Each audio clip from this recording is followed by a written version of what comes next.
Late night munchies, pot still a fi bubble, yeah, pot still a fi bubble, pot still a fi bubble, yeah, pot still a fi bubble. We a hustle every day, pot still a fi bubble, work hard, no get no pay, pot still a fi late night, pot still a fi bubble, yeah, pot still a fi bubble. Late night munchies, pot still a fi bubble. Art it up, Queen Ifrica. Pot still a fi bubble, yeah, pot still a fi bubble. Things get rougher every day, pot still a fi bubble, no see nothing. How was it growing up in Montego Bay? Growing up in Montego Bay is the reason I am the person I am today, because I was around a very conscious environment in terms of the Rastafarian movement and the fact that it was not a partial movement that say if you're not Rasta then you're gonna die. It was helping people to understand universal love and understanding human connection and being in tune with nature and respecting the earth in order to get the blessings and all that kind of stuff. So understanding people before I started traveling came from Rastafari's international knowledge of what universal love really is. And it's somewhat of a mystic because Bob Marley shined through his association with the Rastafarian faith, and it has catch on so beautifully. Everybody wants to be a part of this thing that they don't even understand sometimes, but it just feels good, you know, and I am happy to have come from the root of that, where it is so authentic that everything is about the calabash is what you eat from. It has to be spring water, no fish, nothing that destroys the earth, you know, it's that type of environment. So it's a peaceful and a still lion environment and lioness environment, and it creates a beautiful balance.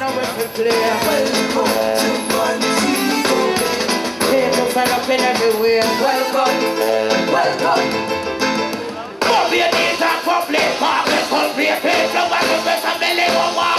Clean and make garbage out of the city. Public facilities, water, necessary. Because the theater, the city. We are in the future, with the youth, and the 30 seconds, shut up, bus, minute. Light them go off, nature, light all in it. Well, last enough, we don't need to hear them, Your music is very conscious. What are your major concerns in society? The lack of honesty to the majority, which sometimes happens to be the poor wherever they find themselves in the world. Whatever their religion is, whatever their culture is, it is always the people who can't defend themselves who are always being oppressed, and sometimes it seems as if it's a deliberate attempt by those who can do better to keep those people at that level so that they can always be up there. And I think as a human being who has a free spirit, to look on and to understand it for what it really is, it would be unfair if I did not say it the way it was. And that's why I choose to do the way I do music, not necessarily to be selfish or to have a self-opinion, but to really look at the people who would love somebody to talk for them, but they really can't do it for themselves, and sometimes it's just worth it to take that chance on their behalf, you know? We have a chance of it to them. See, John, no go for the top. Saturday, and now police, everyone now police. Who make it face of all this a while now? I know what I'm in a lot. No police, I feel a trouble. What is this for police? No about this in bizarre. Right now, they post in safety car. Like a book, they can go in a shower. I'm just a young guy, sure, I say, people are more bad. The people are rebel and I say they want to fuck. Criminal elements are all around the land. Why are the majority? The roughness in Jamaica is invented by a sector of society that feeds, I said as before, on the helpless. And Jamaica's culture has been built around a level of ignorance of people understanding self-worth. And it is being exploited a lot, and people are learning how to do it better. So you find that they are coming in with new products and new lifestyles and new ways of living into an environment that does not necessarily even understand the one that they're living in now. And so it becomes a ripple effect where people are partying all the time, but at the same time when the party is over, they go back into these slums, into these underprivileged living conditions, and so that anger becomes confusion, and they take it out on the closest people who are closest to them. Sometimes it's their neighbors, sometimes it's their peers, and the problem continues to turn into somewhat of a culture. But what I strongly believe in is that the Jamaican people have always been a strong nation, even as much as their spirituality and their morals have been trampled upon over and over again. If you talk to the majority of parents and household families, they'll tell you that they're not with what is happening in terms of the tension and the violence that sometimes comes out. Because a lot of this violence is concentrated in the poorer communities that is divided by politics. And that's the root of it all, because the politicians, they use an artist if the artist is willing to just be a spotlight individual and to do anything to be seen. They wouldn't want to use artists like myself because we're about solutions and really getting youths to not drink and to not smoke and behave promiscuously, you know what I mean? So that's the struggle that the Jamaica people face, and that's why they love us so much, because we are willing to not just worry about the fact that we are not going to be loved by the powers that be, but we are willing to say, as much as I might not be on TV regular for saying this, I'm going to take a chance, because there are people who are affected by it and they can't speak for themselves. So I think Jamaica is going to get to a place where the people are going to really realize that they are being abused in a mental state. And when that happens in any country, we saw it in Egypt, people react, you know, and that's what's happening. People will take so much and no more at times, you know. Yeah. Got to make it better. Children are our future. Massa. See, I know people tell them you feel like a man, if it do you.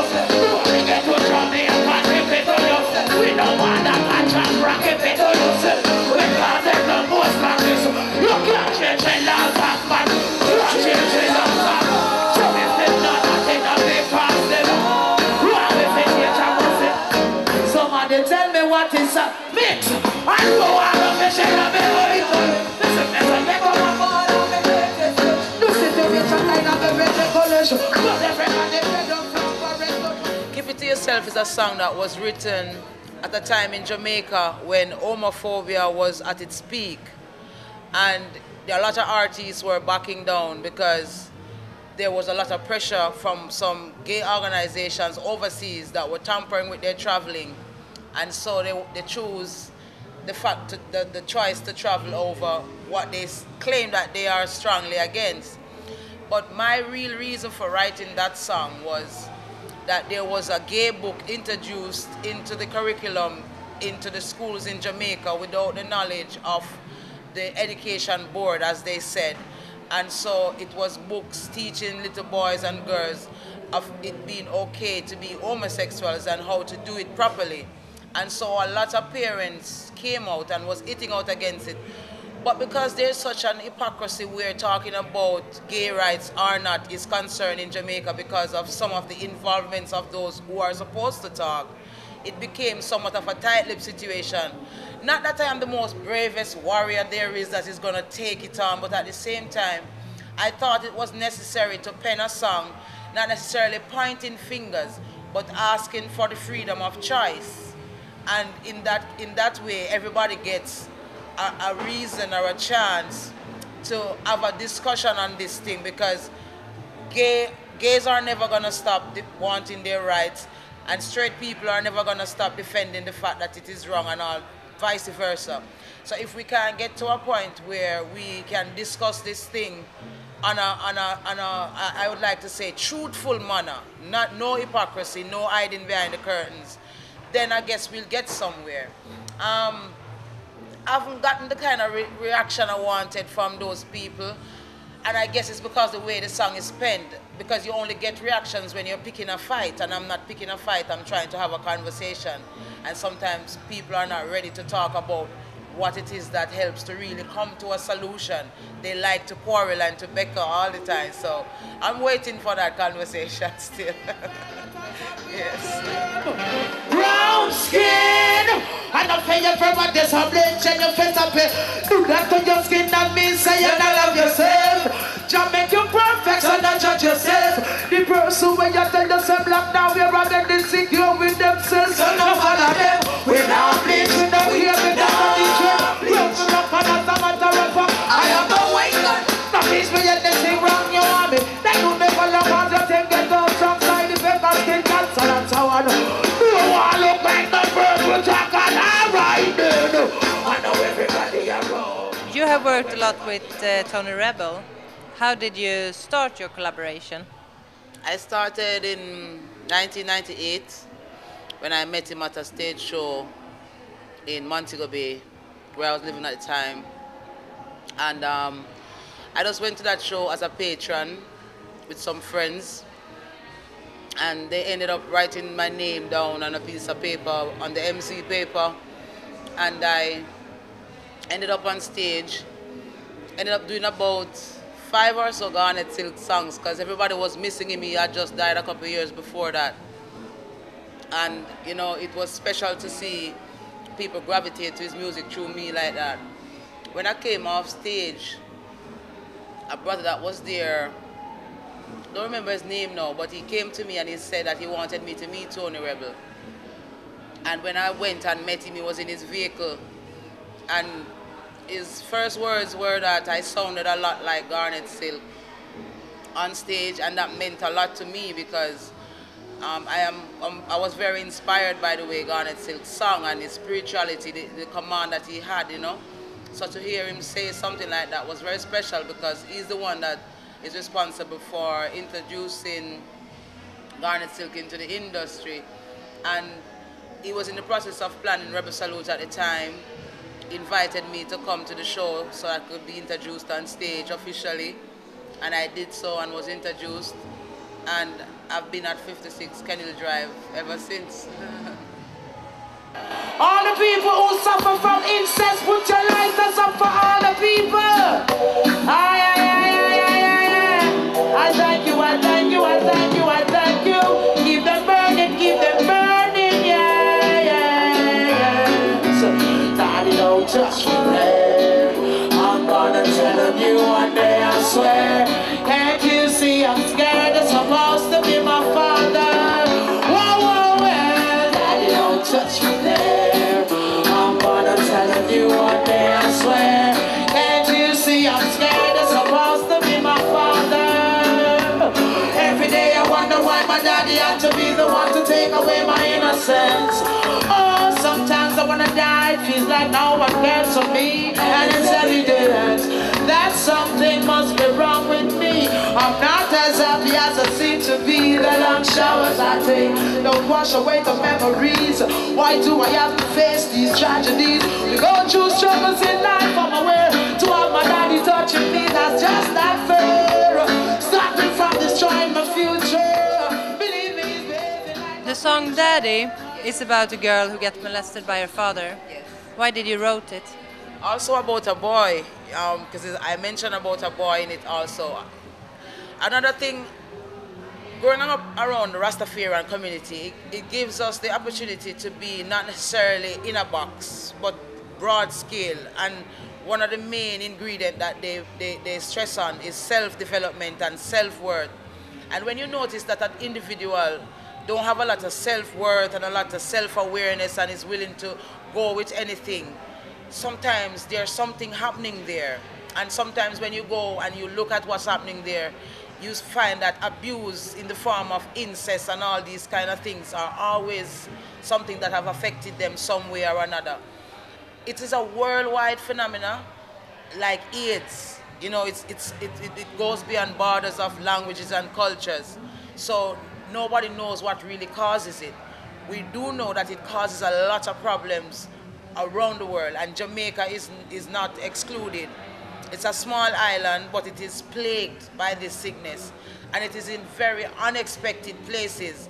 And that's one of the hypocrisies about the way it is dealt with in Jamaica, because it affects the middle class. And so therefore you find that any topic that comes up, we're dealing with it on a real basis is concerned. It is swept away under the carpet and deemed as taboo when you don't talk about it. And that has always been something that I've always wanted to talk about, because I've been around Flame since '98.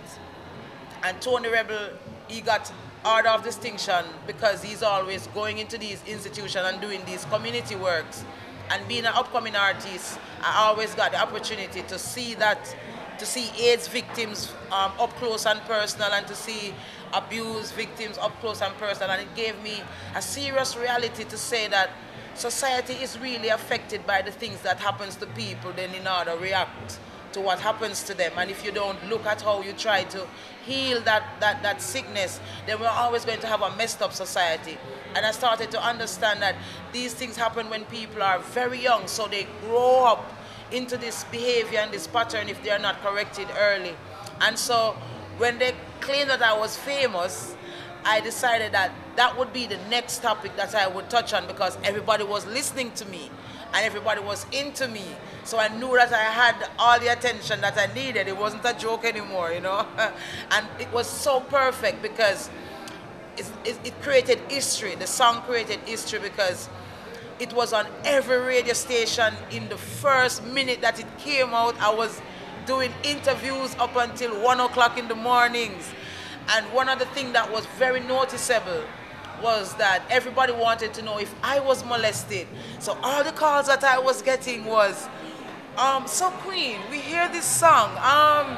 So why did you write it? And I'd say, well, there are a lot of kids who are affected by it. And they'd say stuff like, yes, we know, but why did you write it? You know, like, I know that you want me to say that I was molested, but the truth is I was not. And because I was not doesn't necessarily mean that I can't understand the pain that a 9-year-old I just met, 8 months pregnant with her father's child.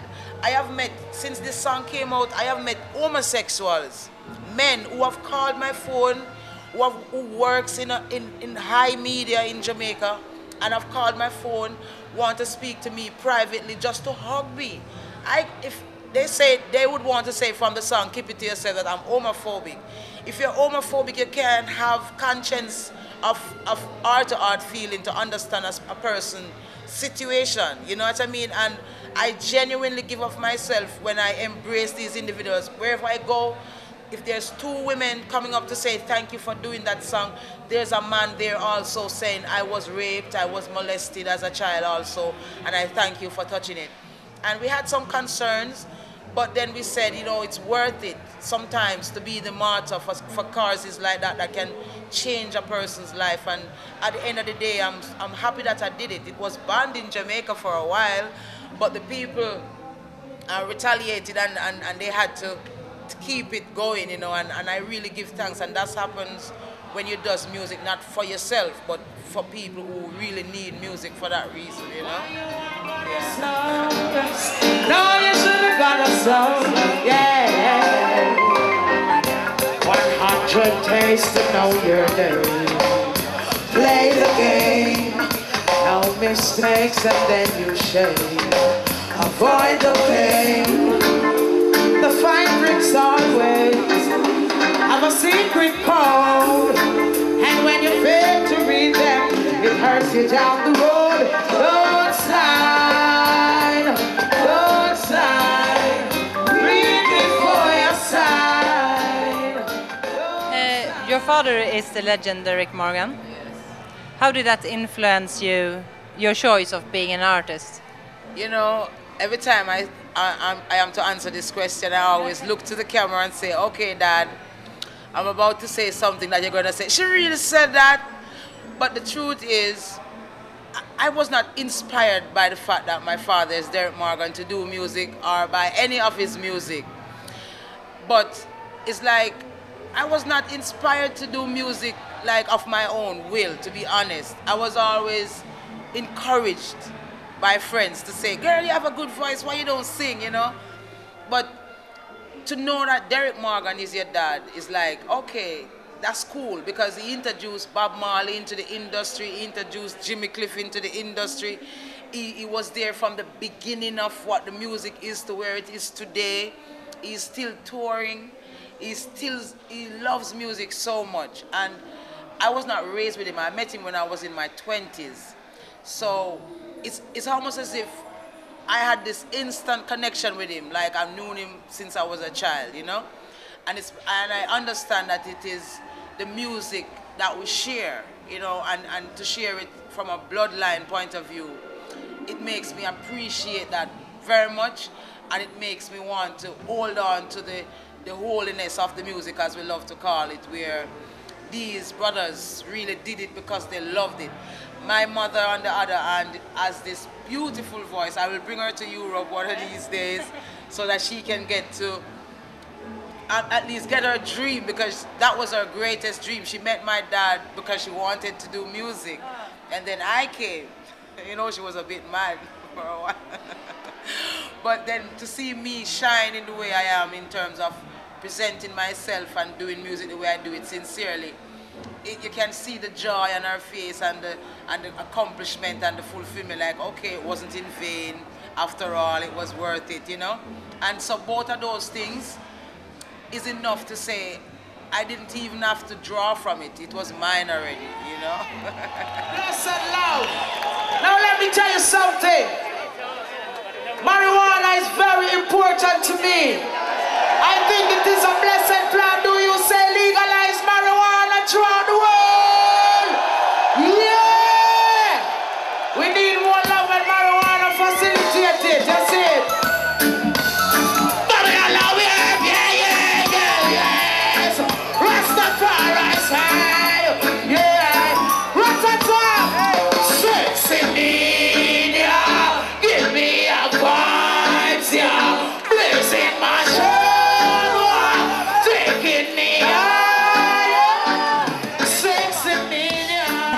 Why do you think ganja should be legalized? You know something? Before I go any further, I struggle with smoking from time to time. Like, I know even if it's the herb that you smoke, smoking in itself is bad for your health. But unlike cigarettes, marijuana can be eaten, it can be worn, it can be used as paper, it can be used for millions of stuff. You can't use tobacco for anything else than to kill you.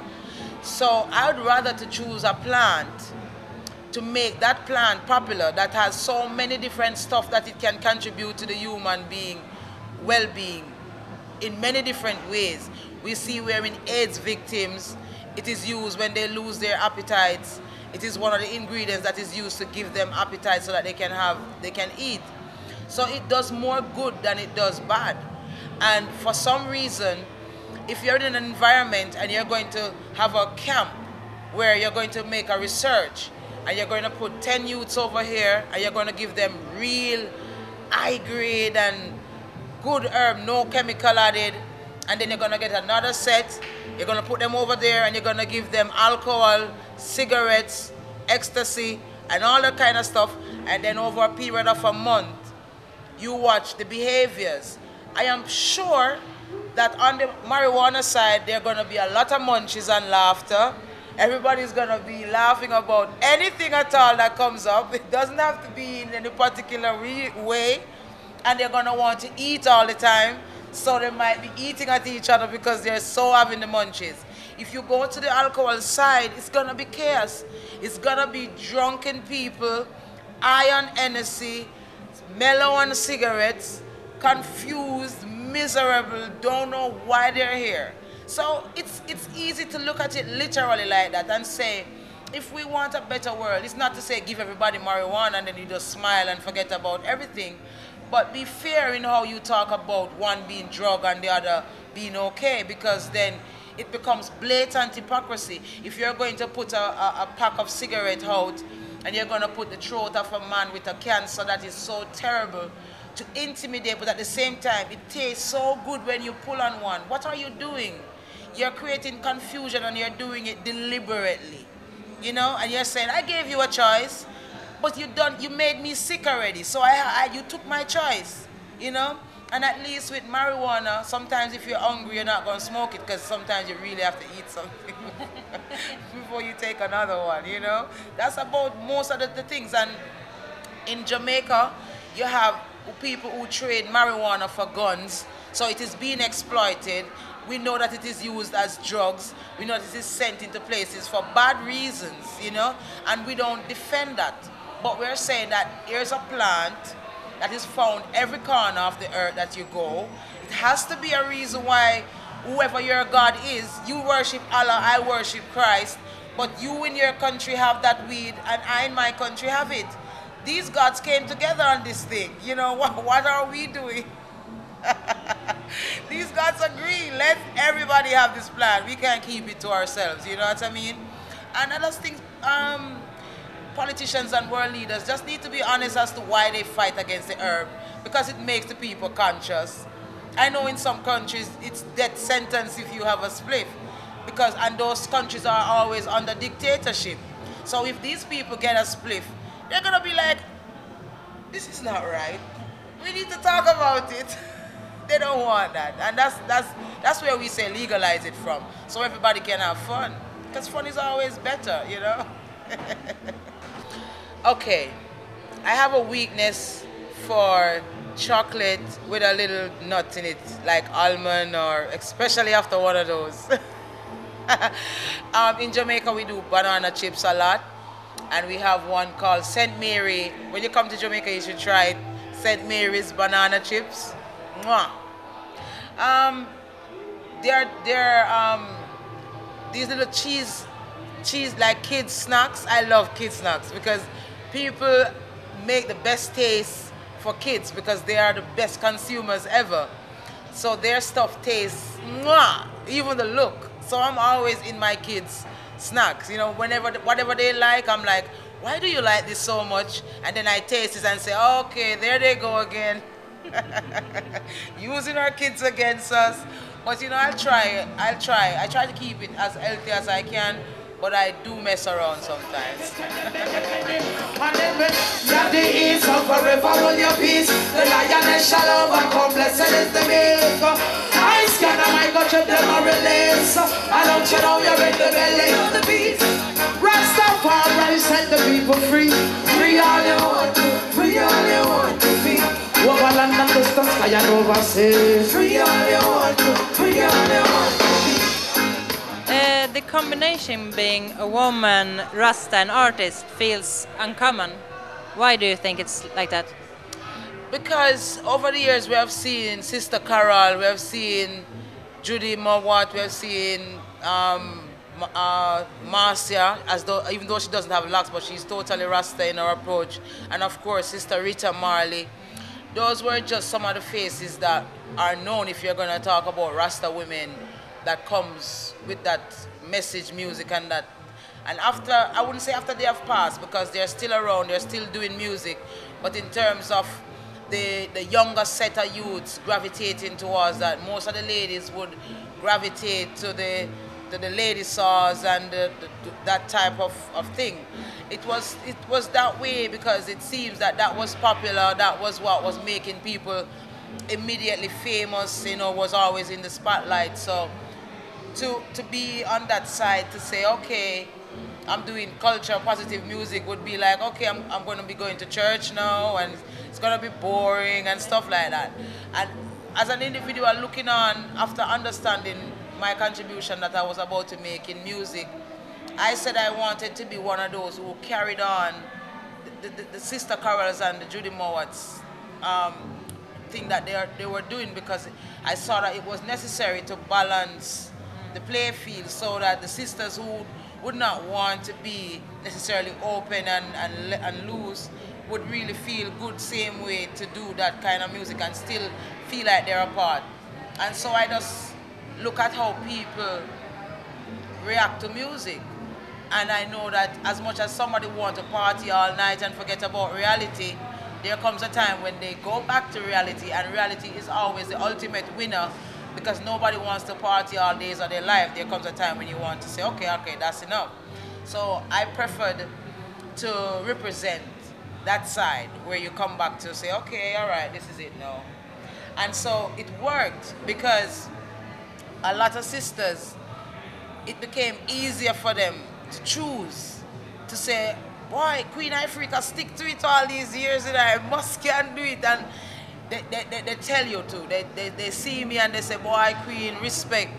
Because you give me, even men who have given up, I've given them confidence because it's not easy. And I've always said to them that, don't worry about the noise in the market, worry about who is selling. Because once you begin to worry about what's happening and what's not happening, then you forget what you're in it for, you know, and you become confused, and then you become everywhere that something is, you want to be there. And when you're ready to really understand who you are, it's sometimes too late and you have to start all over again. So I always say know what you want going in, whether you're a Rasta woman or just a woman want to be seen or to be heard, you know. You have to know why you want to do these things. And I think that's what is one of the reasons why I have my little lane, as I love to call it, you know, because I know which lane I'm comfortable running out of, you know. Me and my love and just always I fight, but them know me fed up and make me smile get right. War on the place and no come back till late and the over the about the nicest. And even though me vex till me blood and boil, one look me know the ways of me humble like a child. Can't help me go by the feeling. Plus in my chin me with the boss, hey, they do me about rock you come.